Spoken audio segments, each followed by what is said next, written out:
दोस्तों नमस्कार। स्वागत है आप सभी का अपने यूट्यूब चैनल टॉपर क्लासेस में।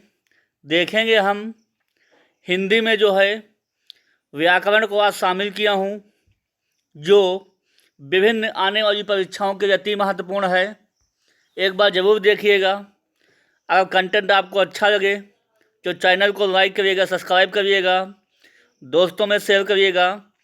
ये विभिन्न प्रतियोगी परीक्षाओं में पूछे गए सवाल हैं और इनमें से आगामी परीक्षाओं में पूछे भी जाने वाले हैं, जो सक्षमता परीक्षा, UP TET, C TET, super TET, VPSC TRB 4, Bihar police, जो भी आगामी आपकी परीक्षाएं होने वाली हैं, उन सभी परीक्षाओं के लिए अति महत्वपूर्ण है। इसे एक बार ज़रूर देखिएगा। अगर आपको कंटेंट अच्छा लगे तो चैनल को लाइक करिएगा, सब्सक्राइब करिएगा। देखेंगे हम क्वेश्चन नंबर पहला क्या कहता है। क्वेश्चन फर्स्ट है, निम्नलिखित में से कौन सा मूल दीर्घ स्वर नहीं है। पहला ऑप्शन है बड़ा, दूसरा है बड़ी, तीसरा है बड़ा ऊ और चौथा है ओ। तो दोस्तों आप लोगों को ध्यान होना चाहिए, अगर हिंदी भाषा में स्वरों की संख्या 3 बतलाई गई है। ह्रस्व स्वर होते हैं, दीर्घ स्वर होते हैं, प्लुत स्वर होते हैं। जिसमें से ह्रस्व स्वर कौन कौन से होते हैं और दीर्घ स्वर कौन कौन से होते हैं, ध्यान दीजिएगा गुरु जी, ध्यान दीजिएगा। छोटा आ, छोटी ई, छोटा ऊ और सी, ये जो 4 होते हैं ह्रस्व स्वर होते हैं। फिर क्या होते हैं, बड़ा आ, बड़ी ई, बड़ा ऊ, ये जो होते हैं दीर्घ मूल स्वर होते हैं। कौन होते हैं, दीर्घ मूल स्वर। तो देखिए जा, बड़ा आ भी है, बड़ी ई भी है, बड़ा ऊ भी है। तो इसमें से कौन सा नहीं है, ओ नहीं है, ओ से ओखरी वाला ओ नहीं है। ऑप्शन नंबर डी हम लोग टिक कर दीजिएगा और आगे बढ़ जाइएगा। ऐसे सवाल परीक्षाओं में काफ़ी कन्फ्यूजन दे वाले होते हैं, इसलिए ध्यान दीजिएगा आप लोग। क्वेश्चन नंबर पहले का डी ऑप्शन सही हो जाएगा और आगे बढ़ जाइएगा। अगला क्वेश्चन दोस्तों देखते हैं। अगला क्वेश्चन है, हिंदी में ध्वनियाँ कितने प्रकार के होते हैं। पहला ऑप्शन है 2, दूसरा ऑप्शन है 4, तीसरा है 8 और चौथा है 10। तो दोस्तों अगर हिंदी भाषा में ध्वनियों की बात की जाए तो ध्वनियाँ हिंदी भाषा में 2 बतलाई गई हैं। एक है स्वर और दूसरा है व्यंजन। इन 2 ध्वनियों के माध्यम से हिंदी की पूरी रचना की गई है, स्वर और व्यंजन।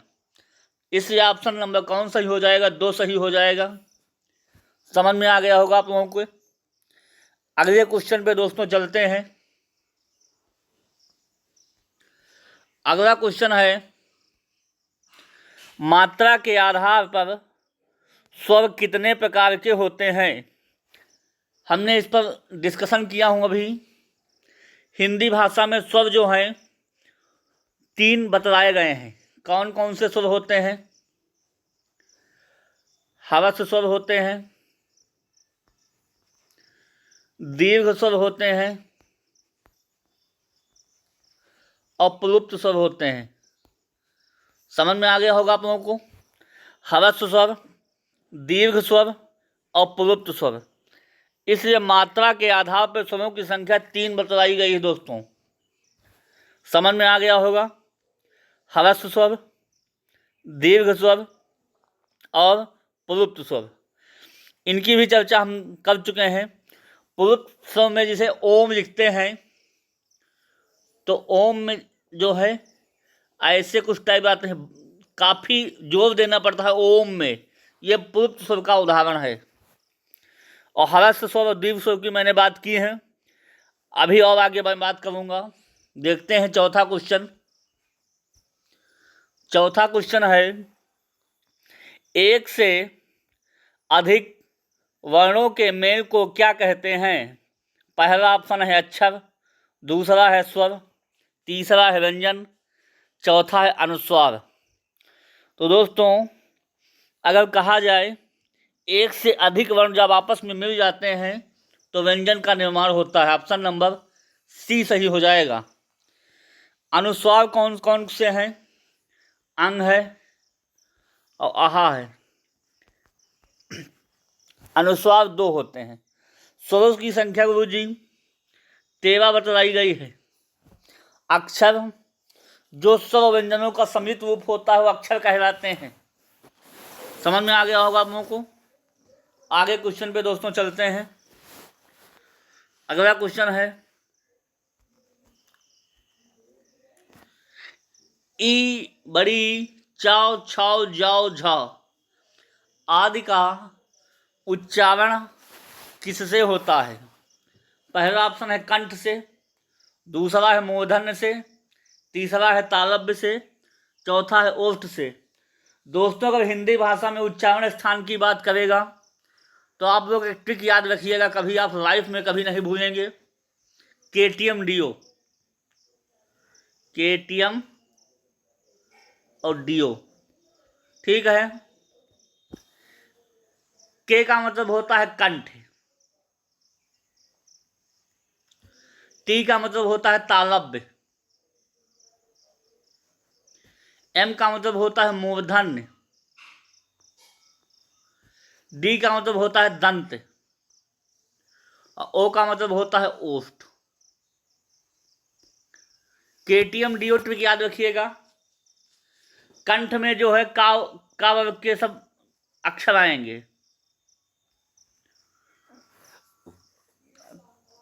तालव्य में चा वर्ग के अक्षर आएंगे,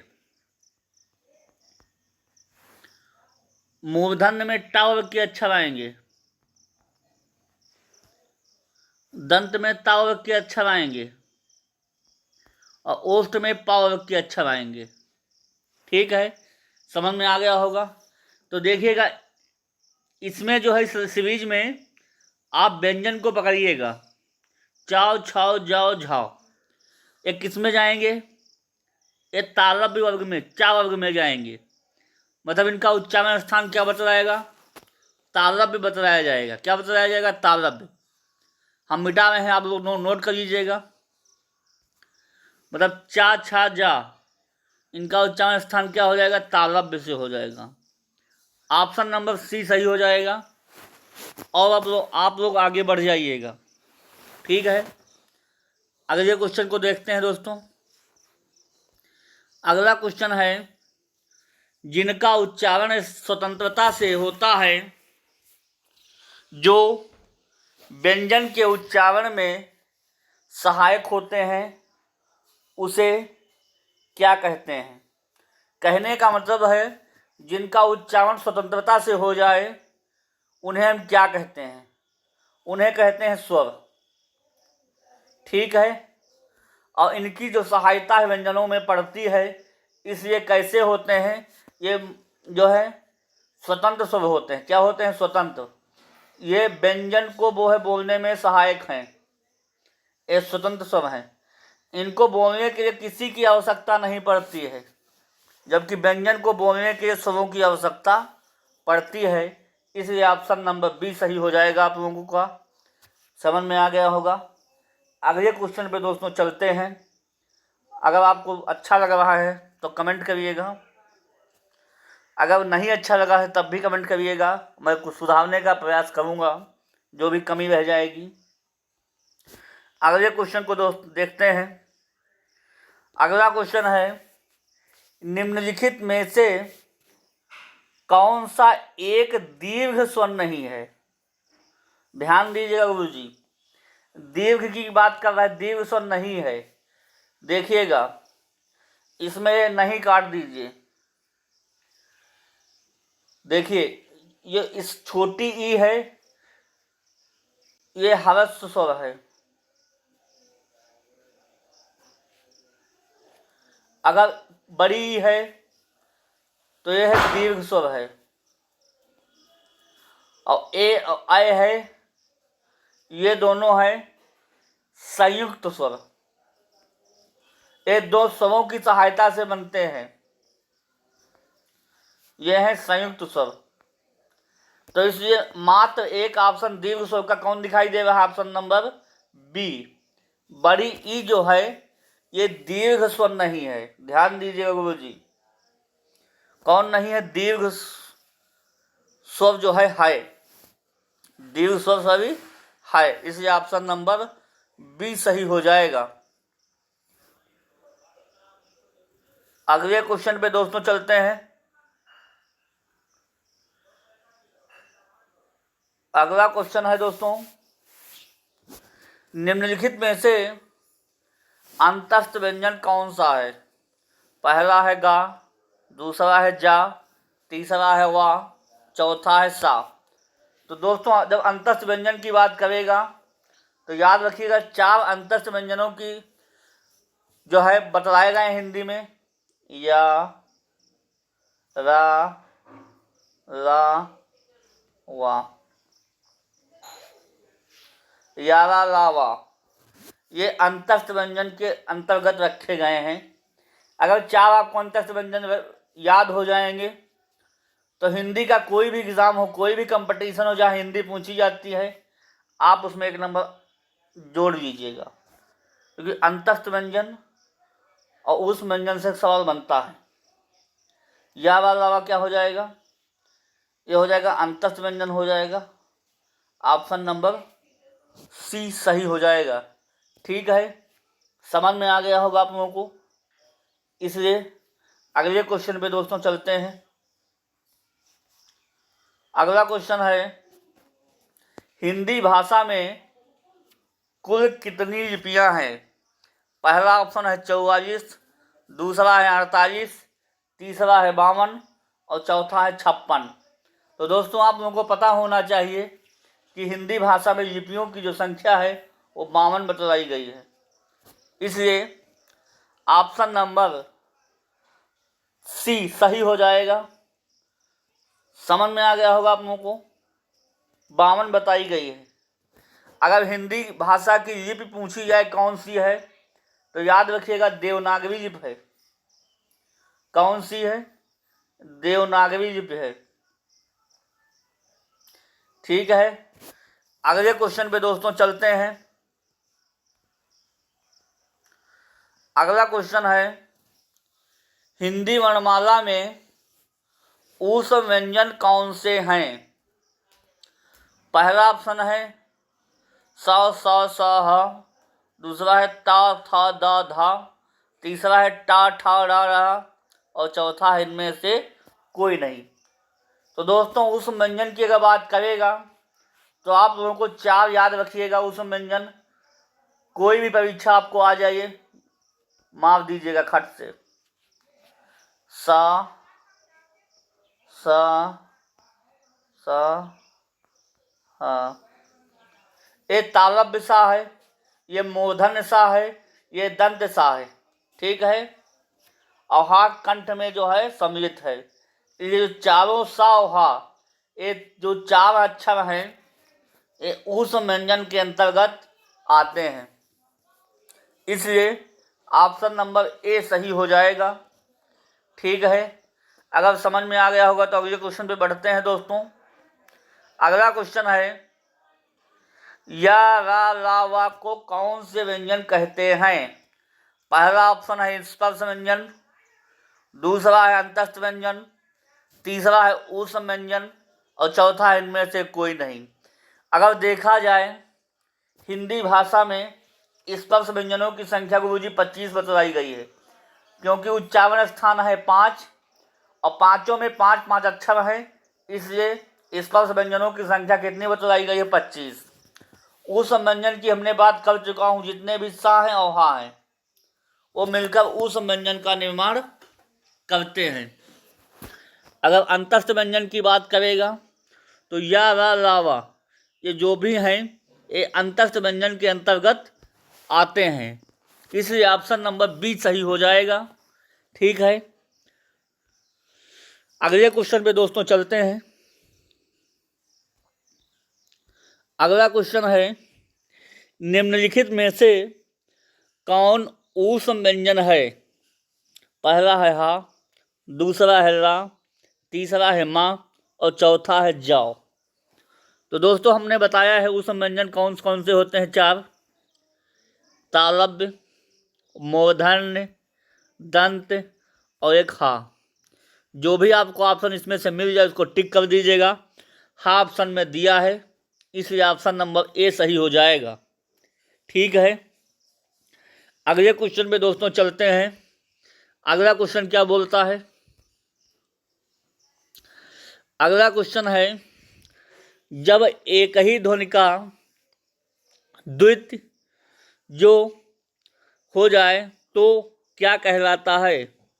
पहला है संयुक्त ध्वनियाँ कहलाता है, दूसरा है युग्मक ध्वनियाँ कहलाएगा, तीसरा है संस्तुप्त ध्वनियाँ कहलाएगा और चौथा है पारस्परिक ध्वनियाँ कहलाएगा। तो दोस्तों ध्वनि का द्वित्व हो जाना ये युग्मक ध्वनियाँ कहलाता है, इसलिए ऑप्शन नंबर बी सही हो जाएगा। समझ में आ गया होगा आप लोगों को। अगले क्वेश्चन पे दोस्तों चलते हैं।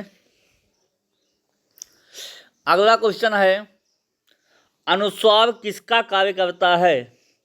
विसर्ग का करेगा कि चंद्रबिंदु का करेगा कि पंचम वर्ण का करेगा कि स्वर का करेगा?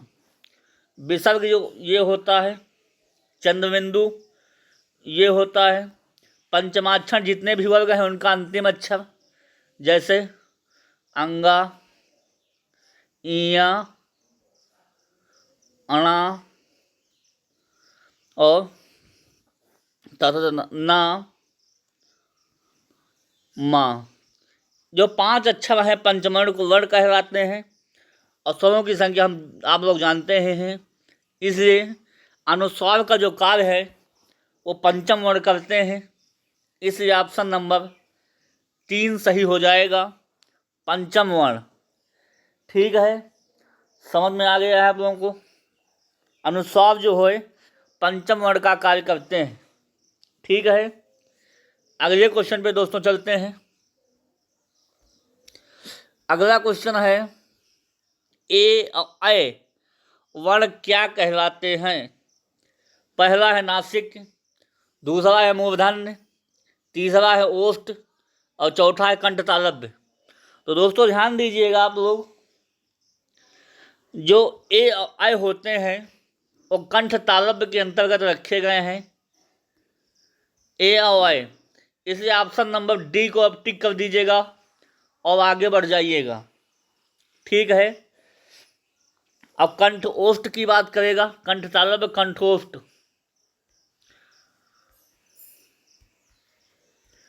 तो ओ और जो है वो कंठ ओष्ठ में रखे गए हैं और कंठ तालव्य में ए और ऐ रखा गया है, इसलिए ऑप्शन नंबर डी सही हो जाएगा और आप लोग आगे बढ़ जाइएगा। अगला क्वेश्चन है, वह छोटी से छोटी ध्वनि जिसके टुकड़े नहीं हो सकते हैं क्या कहलाता है? एक बार ध्यान रखिएगा, वह छोटी से छोटी ध्वनि कहे तो इसका मतलब स्वर कह रहा है। स्वर वो चीज़ है जिसके कोई भी टुकड़े नहीं हो सकते, वो स्वयं में स्वतंत्र है। ठीक है, बल्कि जो स्वर होते हैं वो व्यंजन को बोलने में सहायक हैं। ठीक है, इसलिए स्वर जो हैं उनके टुकड़े नहीं किए जा सकते हैं, इसलिए ऑप्शन नंबर बी सही हो जाएगा। समझ में आ गया होगा आप लोगों को। अगले क्वेश्चन पे दोस्तों चलते हैं। अगला क्वेश्चन है, जिनका उच्चारण ऊपर के दांतों पर जीभ लगाने से होता है उसे क्या कहते हैं? पहला है दंत, दूसरा है नासिक, तीसरा है मूर्धन्य, चौथा है अनुस्वार। तो दोस्तों जिनका उच्चारण ऊपर के दांतों पर जीभ लगाने से होता है उन्हें दंत कहते हैं। क्या कहते हैं? दंत। इसलिए ऑप्शन नंबर ए सही हो जाएगा। ठीक है, अगले क्वेश्चन पे दोस्तों चलते हैं। अगला क्वेश्चन है, किसी वस्तु को व्यवहार में लाना, इसका आशय किस शब्द से है? पहला ऑप्शन है उपयोग, दूसरा है अनुप्रयोग, तीसरा है प्रयोग और चौथा है सदुपयोग। तो दोस्तों अगर किसी वस्तु को व्यवहार में अगर ला रहे हैं तो उसका आप क्या कर रहे हैं, उसका प्रयोग कर रहे हैं। क्या कर रहे हैं, उसका प्रयोग कर रहे हैं। इसलिए ऑप्शन नंबर सी सही हो जाएगा। ठीक है, अगले क्वेश्चन पे दोस्तों चलते हैं। अगला क्वेश्चन है, निम्नलिखित में से किस शब्द में स्वर और व्यंजन संबंधी अशुद्धि नहीं है। पहला ऑप्शन है आरोग्य, दूसरा है ईसाई, और चौथा है ओजस्वी, और चौथा है आत्मसुख्य। तो दोस्तों ऐसा शब्द इसमें कौन सा है जिसमें स्वर और व्यंजन में जो है कोई भी अशुद्धि नहीं है। वो ऑप्शन नंबर आपका सी सही हो जाएगा। ठीक है, ऑप्शन सी सही हो जाएगा। ओजस्वी में जो है कोई भी स्वर व्यंजन संबंधी अशुद्धि नहीं है। ठीक है, समझ में आ गया होगा आप लोगों को। अगले क्वेश्चन पे दोस्तों चलते हैं। ये सेशन का अंतिम सवाल होगा। आइए देखते हैं।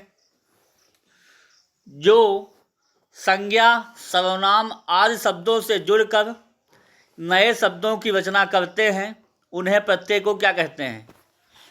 तद्धित प्रत्यय कहेंगे, कृदंत प्रत्यय कहेंगे, संस्कृत प्रत्यय कहेंगे, अनीय प्रत्यय कहेंगे। तो दोस्तों प्रत्यय वे होते हैं जो शब्दांश के अंत में लगते हैं। कहाँ लगते हैं, अंत में। और चूंकि बात कर रहा है जो संज्ञा सर्वनाम आदि शब्दों से जुड़कर नए शब्दों की रचना करते हैं उन्हें जो है हम लोग तद्धित प्रत्यय के अंतर्गत रखते हैं। उन्हें क्या कहेंगे, हम तद्धित प्रत्यय कहेंगे। इसलिए ऑप्शन नंबर ए सही हो जाएगा। इसी क्रम में हिंदी भाषा के व्याकरण के अंतर्गत 20 सवालों की श्रृंखला समाप्त होती है। ऐसे ही चुनिंदा क्वेश्चन मैं लाता रहूँगा और आपके कंपटीशन को मजबूत करता रहूँगा।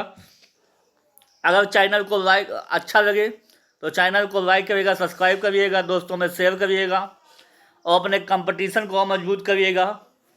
देखिए, सफलता एक दिन में नहीं मिलती है, लेकिन ये बात सत्य है, एक न एक दिन मिल ही जाती है। जान लगा दो या फिर जाने दीजिए। ठीक है, अपने माता पिता का नाम रोशन करिए और अपने ज़िंदगी को संवारिए। यही वो पल है जिसमें आप कुछ कर सकते हैं। देखिए, जो समय बीत जाता है फिर लौट कर नहीं आता है। इसलिए अपनी दुगनी ऊर्जा के साथ मेहनत करिए और अपने जीवन को सफल बनाइए। इसी के साथ मैं आज की वाणी को विराम देता हूँ। फिर अगले सेशन में मिलेंगे, तब तक के योग के धन्यवाद। Thank you.